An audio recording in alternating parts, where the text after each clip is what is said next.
If you remember the story, Musa was being raised in the palace of the Pharaoh, and eventually when he punched the Egyptian and the viziers turned against him, Pharaoh turned against him, so Musa flees for his life. Musa flees for his life. He runs away from Egypt, and he has no food, no money, just the clothes on his back, and he flees to the valley of Midian, the valley of Madian in the Quran. And he himself is a refugee.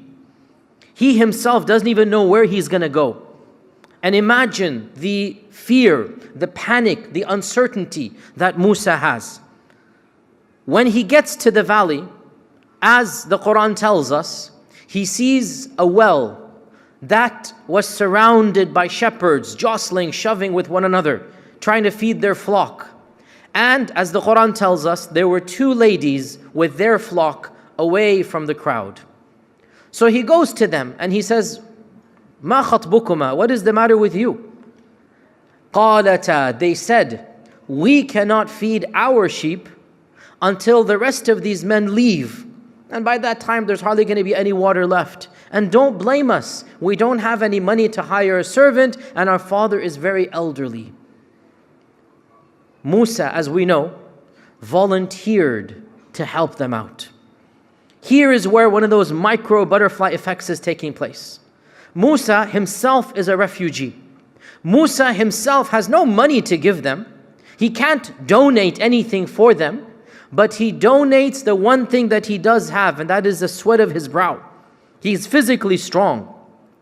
So he volunteers to take the flock, and he gives the sheep water. He hands the sheep back to the ladies, and then, like the Quran says, he walks away from them. No need to chit-chat, no need to do anything more. Keep it dignified and decent. He walks away from them, and he sits under a tree. And he makes that beautiful Quranic dua that I hope all of you memorize and make regularly.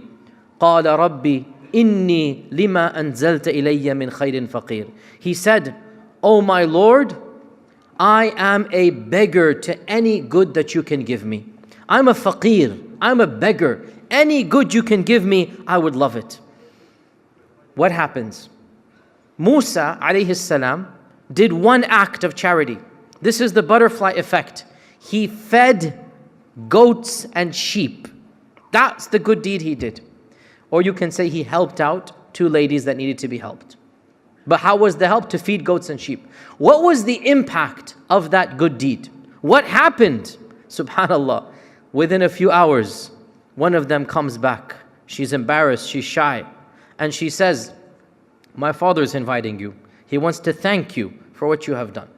So they go to the house of the father, and overnight, subhanallah, overnight, Musa has a career, he gets a salary, he gets a place to live, he gets a house, and on top of that, he gets a wife as well, mashallah, tabarakallah. Single brothers, if you want to get married, start feeding water to the people outside. This is the effect of a good deed. Do you think Musa understood any of this when he volunteered to help these ladies out? He didn't even know where he's going to go tomorrow. But when he was generous, Allah was generous to him. When he did a good deed, the butterfly effect comes into effect here. And he has no idea the consequences of his actions, what's going to happen. But subhanAllah, everything opens up.